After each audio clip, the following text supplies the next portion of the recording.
He played pro football, got into MMA, made an impression on The Ultimate Fighter 10, and lost in the finals to Roy Nelson. However, since that, he's knocked off 3 consecutive wins, with his latest being Gabriel Gonzaga at UFC 121. He's 7-1, hailing from Aurora, Colorado. Brendan, the hybrid Schaub. Brendan, thank you for joining us today, dude. Yeah, no problem, man. Well, Brendan, why don't you, right off the hop here, give us a bit of your history. You started playing pro football. What was the pro football experience like for you, and how did you get into MMA? Man, that's pretty big. Well, I played football at CU. I was there for 4 years. I would do boxing, jiu-jitsu to stay in shape for the football season. Mm-hmm. Grew up doing martial arts. My dad's really involved in taekwondo and karate. He's a second-degree black belt in both. So I just kind of grew up around that atmosphere, and really the movie Bloodsport kind of sparked my interest when I was young. And the first UFC was here in Denver, and just kind of fell in love with it. And it was only a matter of time before I started pursuing it as a profession. So Bloodsport was the one the movie that inspired you the most. What about Karate Kid? Were you ever into Karate Kid? Nah, man, I was not into Karate Kid at all. I don't even like the movie, man. Did nothing for me. So you were a Jean-Claude Van Damme guy? Huge Jean-Claude Van Damme fan. Bloodsport, Kickboxer, all of them, man. Cyborg, I loved all of them. Speaking of Cyborg, your nickname is Hybrid. How did you get that? I got that from the staff on Ultimate Fighter. All the camera crew and the producers called me the Hybrid. I guess I didn't know this till the show was over, and they came up with that because I was definitely one of the smallest guys in the house, and they said I was a mix. I had the speed of a lightweight, but hit like a heavyweight. They called me the hybrid of the heavyweights. So that's how that came about. So make sure you support Brendan Schaub because he's good for the environment. Correct? That's right, man. Your experience, you were talking about the Ultimate Fighter 10. Just tell us about your experience on Top 10 and sort of the things that you learned, and what was that whole experience like for you? Man, that seems like ages ago. It was a good time for me, man. It was the way, it was my way into the UFC, and there can be a bigger platform, and, our season was the biggest ever, so, I knew if I did well on that show, it kind of sent me in the right direction for a good UFC career if, I just train hard, and, it's a thing what the Ultimate Fighter does for fighters. It gives you a fan base and, kind of get you out there in front of the world, which is hard to do for a lot of fighters if they don't go through the Ultimate Fighter. Did you like having the cameras around you all the time, following you? It didn't bother me at all, man. I knew how big of an opportunity it was and how big of a stage, and I definitely definitely took advantage of it, and I just lived in the moment, and it worked out great for me. Yeah, and in the final, you obviously lost to Roy Nelson. Does that loss still haunt you, or do you think that it was a major learning experience to sort of catapult you to those 3 consecutive wins? It definitely doesn't haunt me. Beating a guy like Gabriel Gonzaga, I think that shows where my mindset's at. Roy and I are friends, and I definitely learned a lot in that loss, and got caught, and that can happen to anyone, and I'm on a good path now. So, I don't think about that one too much. You mentioned Gonzaga. Give us your thoughts on that fight. Were you happy? Obviously, you're happy with the decision, but were you happy with how you performed?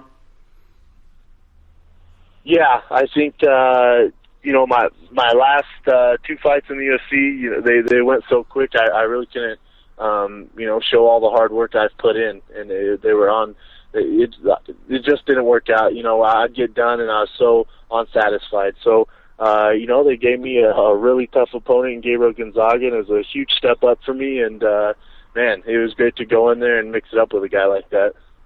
You say it's a step up for you. Are you ready to move up to the upper tier of the UFC heavyweight division? Well, let's see. So Dos Santos beat Gabriel Gonzaga, and he got a title shot. Shane Carlin beat him. He got a title shot.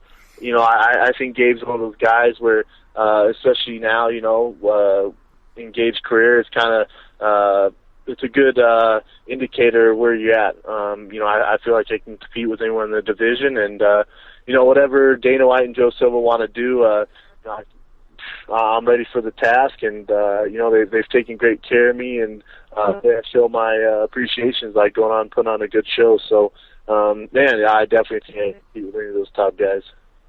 You probably heard Frank Mir told MMASucka.com here that he'd rather fight you than Brock Lesnar. How do you respond to that? I say let's do it. After the 121 fight, after I beat Gonzaga, they asked, who I'd like to fight next if it was up to me, and I said Frank Mir. That's not an easy fight by any means. I grew up a huge Frank Mir fan, and it'd be an honor to fight him like that. But don't get it twisted. I'm not the type of guy, these other guys who fight guys who they grew up liking, and I'm hugging and holding hands in the cage. The way I show my respect is I go in and I'm going to put an ass whooping on them. So that's the way I show my respect. I think that's different than a lot of other guys.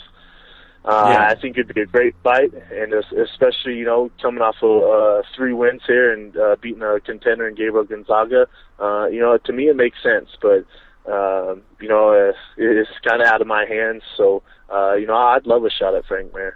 So there would be no Pat Barry, Mirko Krokop shit going on in the cage if you two got in there? No, I don't get down with that shit, man. I go in there and I look to finish, and the way I show my opponents respect is I train my ass off, man. And I've never trained so hard for anyone than when I fight Gabriel Gonzaga, and that's just the way I show my respect. I've trained hard in every camp, but the harder the fighter, the bigger the name, the harder I train, and that's my respect to them. They deserve it, and they deserve the best fighter in there, the best opponent, and with Frank Mir, man, sky's the limit as hard as this camp's going to be. So we'll see. I haven't heard. I'm just waiting for the call. Do you think Frank sees you as an easier fight because he's afraid to fight Lesnar for the rubber match? Not at all. I think if you read that interview that you guys did with him, I was a huge fan of the UFC before I was ever involved in mixed martial arts, and Frank versus Brock right now doesn't make sense. Brock, he's coming off a loss. Frank just had a really kind of nonchalant buddy sparring match with Mirko Krokop. Maybe if Frank gets by me, that makes sense, and Brock gets by, that makes sense, man. Then maybe, for a title shot, that makes sense. But right now, man, no one wants to see that. So I think they should both give those guys a different opponent, and then the winner of that fight each other. So basically, you're calling out Frank Mir. You want him next? Yeah, no doubt. I've already done it. I did in the UFC 121 post conference, and this will be the second time I do it. Absolutely. If the UFC decides not to go with Mir, who would you like to face next? If it wasn't Frank Mir, do you have any other options?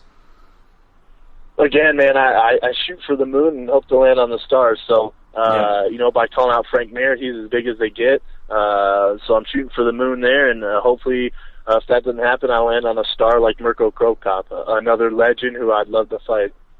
Cool. Roy Nelson, switching gears here. Roy Nelson has had some legal issues with a contract outside of the UFC. You've probably heard of it. So he's obviously out of the picture. Just give us your thoughts on that, because you are friends with Roy, and just sort of your thoughts. Is it sort of a sticky situation when guys who are competing in outside organizations that sort of touch pen to paper and sign contracts that maybe aren't in their best interest, or maybe they don't know much about? Just give us your thoughts on that whole situation. I got to be honest with you. I haven't talked to Roy about it, and I really don't know the exact details of the situation. My brother's a big MMA head, and he kind of let me know about it, so it's been secondhand news to me.